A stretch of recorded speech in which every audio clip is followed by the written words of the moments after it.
on se retrouve aujourd'hui pour notre deuxième émission. Bonjour Jean. Bonjour Marion, bonjour Lola. Bonjour. Alors, au programme aujourd'hui, un instant DUT avec Lola et le groupe de musique Overboard. Ensuite, nous aurons le jeu actu avec Jean et ses questions. Nous aurons ensuite les réseaux sociaux avec notre community manager Marie. Et ensuite, la chronique coup de cœur, coup de gueule. On se retrouve tout de suite pour l'instant DUT.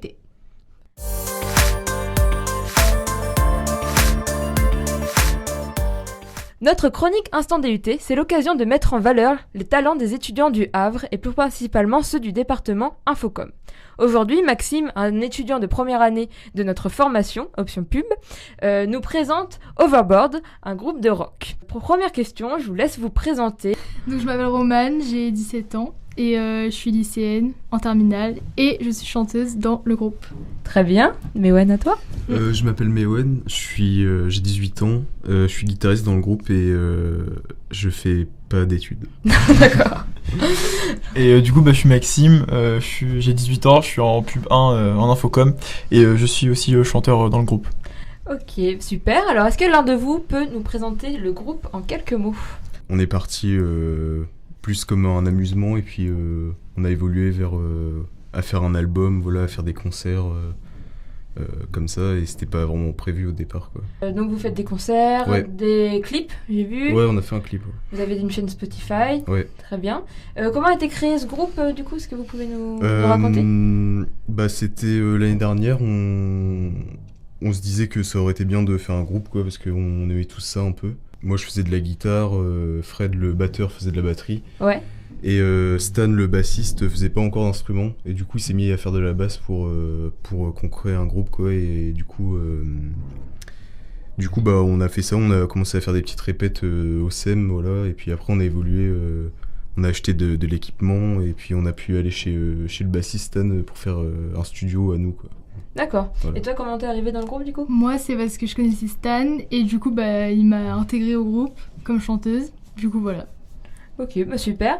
Est-ce que vous avez une chanson fétiche, votre chanson préférée de votre groupe que vous conseillez à nos auditeurs d'aller écouter ? Moi, une chanson d'Overboard, je dirais Something Wide parce qu'elle est trop bien. Elle est trop bien, ouais. de sens. Elle est hyper douce et tout, elle est vraiment bien, je la recommande. Ok, et toi Maxime, t'as une chanson préférée ? Moi je pense que c'est Holy Water parce que c'était la toute première musique qu'ils avaient écrit eux-mêmes et qu'ils avaient joué en concert. D'accord. Et j'avais été bluffé. C'était genre un truc de fou. Et en l'écoutant, on n'aurait pas dit que c'était un groupe de jeunes du Havre. En fait, ça aurait carrément pu être un gros groupe des États-Unis de l'époque et tout. Et j'étais archi bluffé. Et du coup, je pense que c'est peut-être le morceau qui pourrait bien décrire le groupe. Si on l'écoute, on peut bien se rendre compte de qu'est-ce que c'est Overboard, je pense. Ok, on vous invite à découvrir ces deux chansons en particulier. On peut peut-être retrouver vos musiques sur une plateforme en particulier. Ouais, sur Spotify et sur YouTube aussi. Super. Et moi, j'ai une chaîne YouTube solo. Vas-y, fais ta promo, pas de soucis. Et j'ai aussi un compte où je poste des vidéos où je chante. Du coup, c'est Romane MSS. Du coup, voilà. Mais je poste pas beaucoup, mais je vais recommencer. Sur ta chaîne YouTube, tu chantes, c'est ça ? Ouais. Tu chantes quoi ?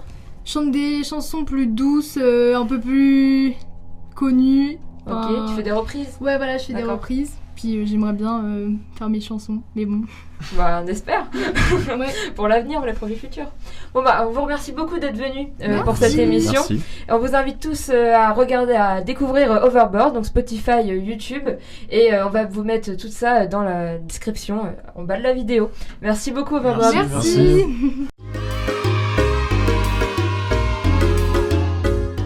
Et donc on est parti pour cette chronique Jeux Actu, présentée par moi-même.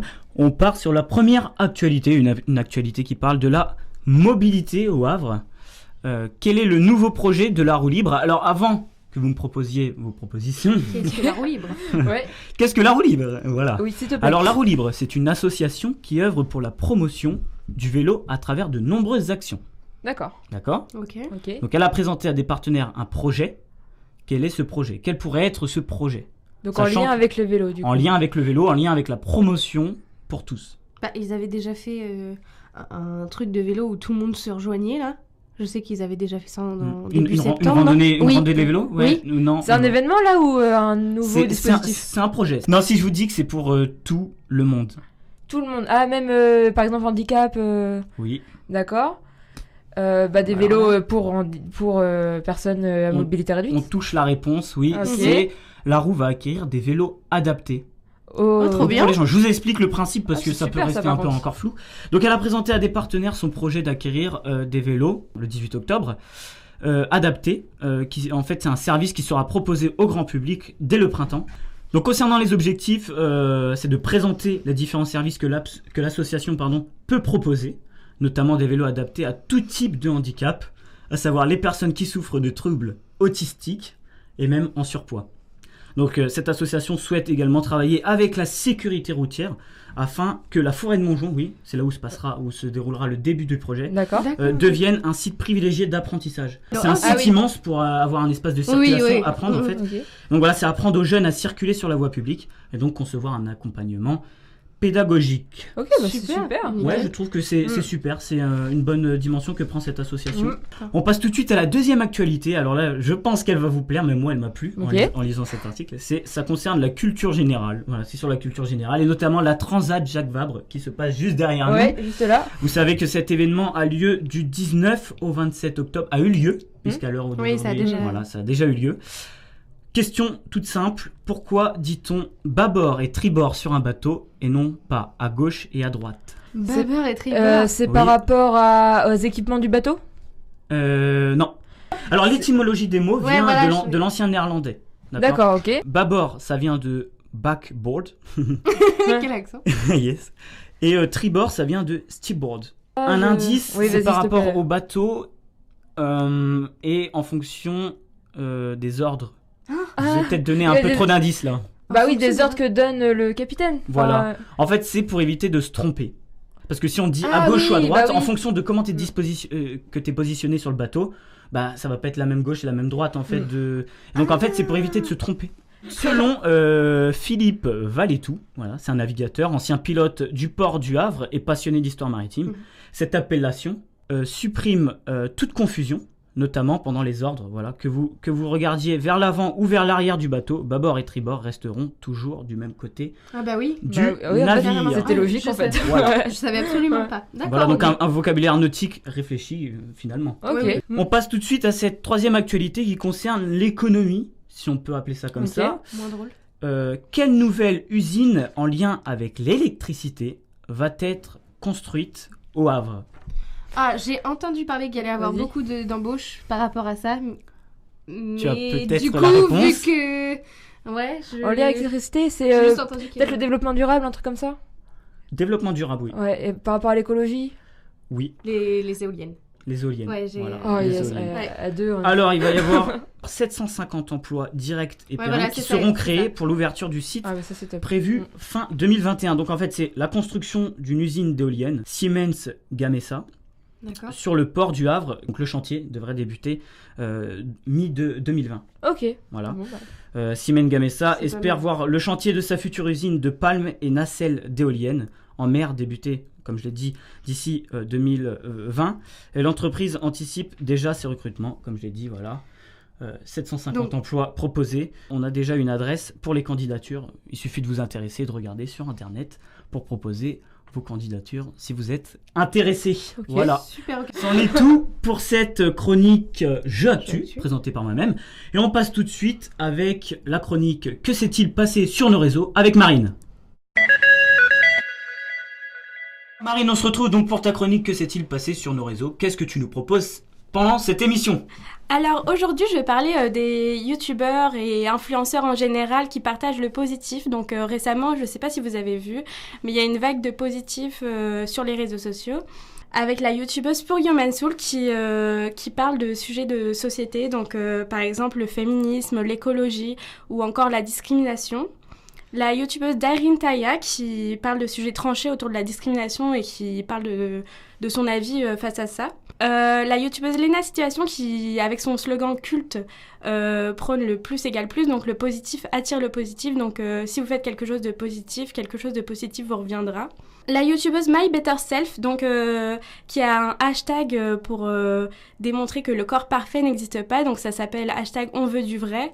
Donc, où elle partage des photos, par exemple, d'elle avec des jambes pas épilées ou avec de la cellulite. Récemment, je ne sais pas si vous avez vu, il y a le défilé Etam qui a pris des mannequins de différentes normes. Donc, par exemple, des petites, des grosses, des grandes, des moins grandes. Tous les critères physiques, Tous les en fait. critères. Et ces influenceurs nous permettent de s'accepter tel qu'on est, de s'aimer nous-mêmes avant tout. Je ne sais pas si vous connaissez des influenceurs ou youtubeurs qui parlent de... Alors, moi, ces influenceurs-là, je les connaissais pas, par la situation, mais je pensais qu'ils faisaient de la beauté, pour être honnête. donc voilà, mais je trouve que c'est un super bon mouvement, bon, qui est là depuis quelques années quand même, mais en vrai, c'est comme ça qu'on va réussir à évoluer dans notre société, et effectivement à s'accepter nous-mêmes, donc ça passe par les médias de toute façon. Ah oui, clairement, ouais. Moi, je connaissais pas, que ça soit sur Instagram ou sur YouTube, je connaissais pas ces influenceuses, je regarde pas les mêmes influenceurs, et des autres, je regarde des influenceurs, mais qui proposent pas le même contenu. Comme j'ai pu le penser, psychologique et sociologique en même temps, le fait qu'un individu s'accepte lui-même et ne se préoccupe pas des regards des autres, ça c'est vraiment cool. Et si on continue sur ce mouvement-là, ça peut que être positif. Excuse-moi, ils attirent une cible très jeune. Oui, c'est donc ça. C'est là où ça commence. Et c'est là où ça commence les problèmes. Stopper le harcèlement à l'école dès le plus jeune âge, en fait. Voilà, c'est ça. Et voilà, que les enfants et que les jeunes prennent conscience des choses à ne pas faire.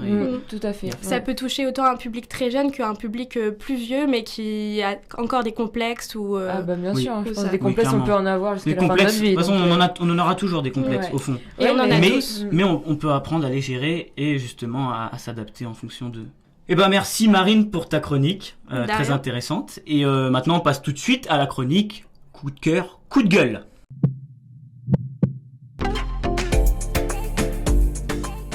Donc on se retrouve maintenant pour le coup de cœur, coup de gueule. Alors je vais commencer avec mon coup de cœur. Si.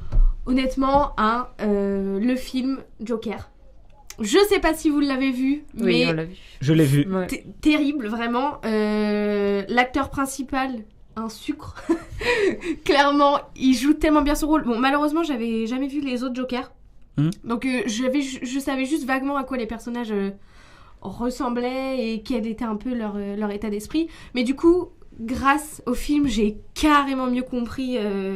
l'histoire de Joker. Oui, j'ai carrément mieux compris pourquoi il était comme ça. Franchement, j'y suis allée parce qu'on m'a demandé d'y aller.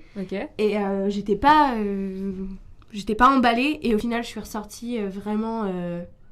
Étoile dans les yeux, quoi. Ouais. Non, mais franchement, on peut dire ça. J'étais vraiment... ça m'a vraiment plu, quoi. Un film...